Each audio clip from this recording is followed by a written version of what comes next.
Before we dive into the untold tragedy of Solomon's downfall, stop for a second. Hit that subscribe button and turn on the notifications. This isn't just a story.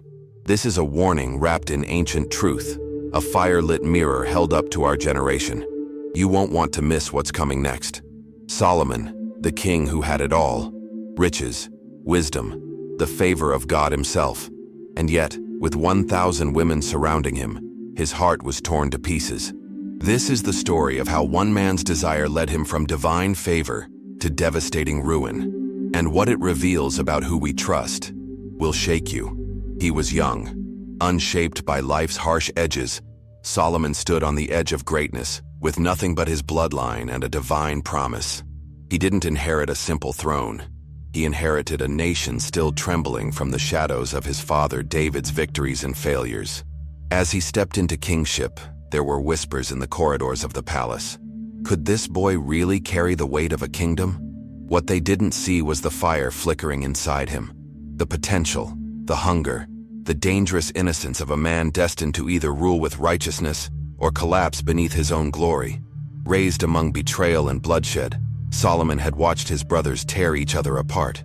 He had seen how lust destroyed Amnon, how pride devoured Absalom, and how ambition poisoned Adonijah.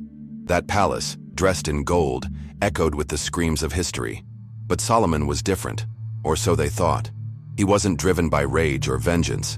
He was quiet, calculating. And when God came to him in a dream with an offer that could shift eternity, "Ask me for anything," Solomon didn't hesitate. He didn't ask for wealth. He didn't ask for revenge. He asked for wisdom. That moment, right there, was electric. Heaven paused. God smiled. A king was born. What happens when a man asks for the right thing and receives more than he imagined? What happens when that same man, in his thirst for understanding, opens his heart so wide that anything can walk in, including destruction? Solomon's request pleased God, and in that favor, Solomon was flooded with wisdom, riches, honor. He became the standard, the legend, the man everyone else wanted to be. Nations sent gifts. Queens traveled across deserts just to listen to him speak. He had it all, and then some. And yet, what no one talks about is how quietly that blessing became a burden, how slowly the glory turned to rot. There's a danger in getting everything you ever wanted. That danger crept in through the laughter of foreign women, through soft voices whispering in languages of gods. Israel was warned never to serve. Solomon married them, not one, not 10, but 1,000. Each one a thread in the web that would eventually suffocate his soul. These weren't just marriages. They were compromises, cracks in the foundation. He started justifying it. It's just diplomacy. It's for peace. It's love. But love without conviction is a silent assassin. And conviction without obedience is a hollow shell. They brought idols into his palace. They built altars in his gardens. Incense rose to the skies, not to Yahweh, but to gods with names like Ashtoreth and Moloch, deities that demanded rituals soaked in perversion and blood. The king who had once knelt before the Ark of the Covenant now watched, arms crossed, while flames danced before foreign shrines. His advisors didn't stop him.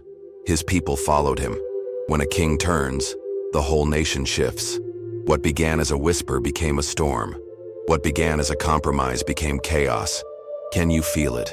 That sickening twist in your stomach when you realize the hero is falling, and no one is stopping him. Solomon, the man who built the temple of the Lord with unmatched glory, now stood surrounded by the very idols he once swore to destroy. And it wasn't just religious. It was personal.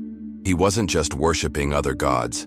He was losing himself, piece by piece, woman by woman, decision by decision, until the man who once had a heart full of God became a king with a throne made of sand. This isn't ancient history. It's prophecy. It's your life, your relationships, your temptations reflected in his story. How many times do we welcome danger in disguise? How many times do we tell ourselves, it's just once? Solomon's downfall didn't come from an enemy's sword.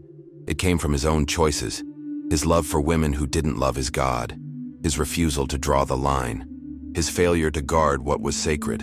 And if you think that could never happen to you, then you're already halfway there. She smiled, and he surrendered. Not to her beauty, but to the illusion that he could handle it. That's how it always starts, with the belief that we are stronger than the compromise we're making. Solomon, the wisest man alive, looked into the eyes of 1,000 women and believed he was in control. But control is a slippery thing. It vanishes the moment you think you own it. These women didn't just share his bed, they shared his spirit. They whispered prayers to gods of fire and lust, and soon, so did he. Not out loud, not at first, but internally, quietly. The shift happened in the shadows. Every idol Solomon allowed into his kingdom became a monument to his unfaithfulness. The temple of the Lord stood tall, magnificent, unshaken. But inside Solomon, the altar was cracking. Worship turned into performance. Conviction turned into convenience. He still wore the crown, still delivered wise judgments, still dazzled the world. But the man who had once begged God for discernment now couldn't even discern his own collapse. That's the danger of spiritual drift. It feels slow, almost painless, until suddenly you've forgotten the sound of God's voice. God warned him, not once, twice. The voice that had spoken in dreams now thundered with disappointment. If you turn away from me, and he did.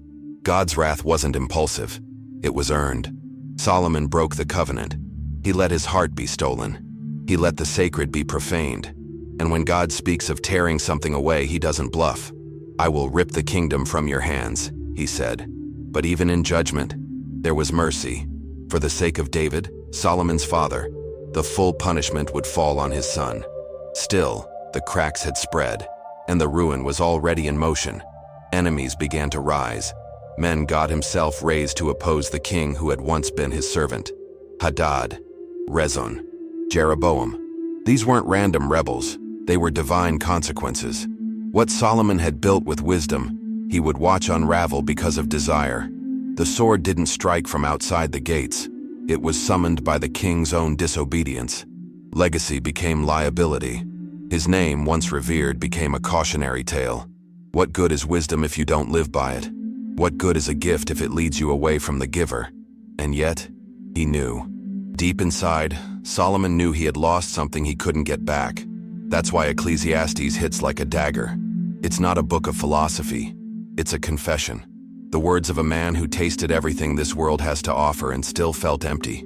He writes of laughter that doesn't heal, of pleasures that don't last, of riches that rot. He tried it all.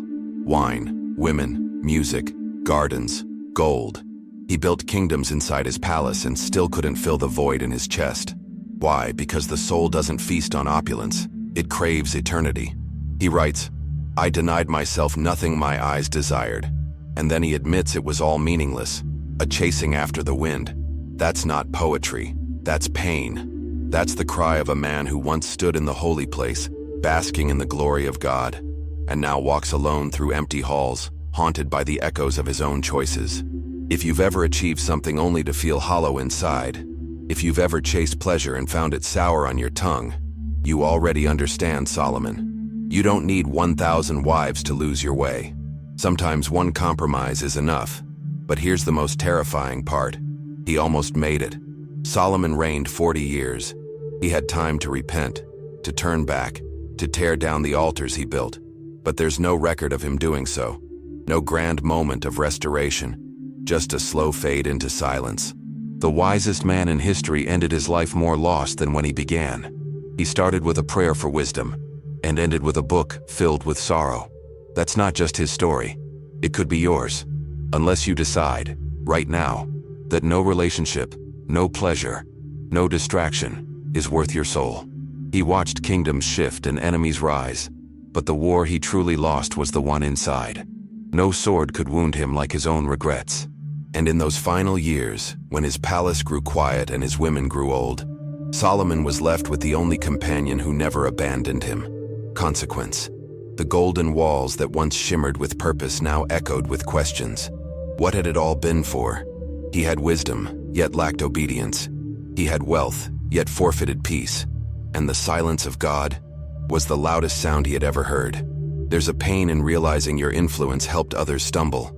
Solomon's choices didn't just affect him, they reshaped an entire nation's identity.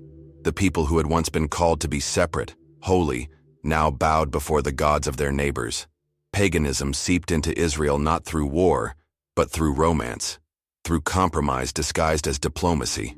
Solomon didn't raise a sword against his people, but he taught them how to bow to things that could never save them. And once the king's heart turned, the people's hearts followed. If you've ever led someone into darkness because you refused to face your own, then you know the weight Solomon carried. And still, even in his brokenness, there's something we can learn. He wrote it down. He didn't pretend. He didn't hide. In Ecclesiastes, he exposed every cracked corner of his soul. It wasn't a sermon, it was a confession. And that in itself is a strange kind of grace, because through his brutal honesty, he left us a map, a guide to what doesn't work, so that maybe, just maybe, we wouldn't follow him off the cliff. He pleads, remember your Creator in the days of your youth, not your ambition, not your lovers, not your dreams, your Creator, before the bitterness sets in, before the noise of the world becomes your lullaby, before your heart gets so divided that it forgets how to beat for truth. Solomon's voice doesn't thunder, it aches. He doesn't demand you change, he invites you to wake up, because he knows what it's like to be surrounded by everything, and still feel like you have nothing. We live in a generation obsessed with more wealth, more followers, more validation, and yet, depression, anxiety, loneliness, these are the real kings now. Solomon would understand. He had all the more the world offers, and he still fell asleep at night wondering why it wasn't enough. He tried it all so you wouldn't have to.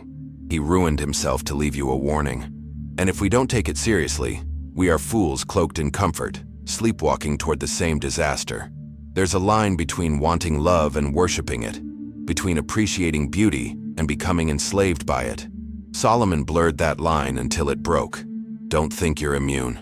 The enemy doesn't knock down the door. He slips through the window of your desire. He flatters. He justifies. He speaks in your voice. That's how deception works. That's how a king falls. And unless you choose to guard your heart like a treasure chest, someone will pick the lock and walk out with pieces of your soul. And still, grace lingers. That's the mystery. That even after failure, after idolatry, after collapse, God didn't erase Solomon. He didn't strike his name from history. Instead, he let Solomon's pain become a pulpit. He let the broken king leave behind the most raw, honest cry in the scriptures. Fear God and keep his commandments. This is the whole duty of man. Not because God is cruel, but because he's the only thing that remains when everything else fades. When the beauty dies, the parties end, the pleasures numb, and the throne is empty. He remains. Solomon's story isn't just ancient history. It's a mirror. It shows us how even the wisest can fall when desire drowns out devotion, and how a heart divided will always collapse. If his fall shook you, let his warning shape you. Don't wait to lose everything before turning fully to the one who gave it all for you. Subscribe to this channel and follow Jesus. Not someday, but today. I'm Oliver, and I share these stories not just to teach, but to awaken. You were made for more than compromise. You were made for truth. Stay strong, stay close to God, and until next time, know this: you are deeply seen and fiercely loved.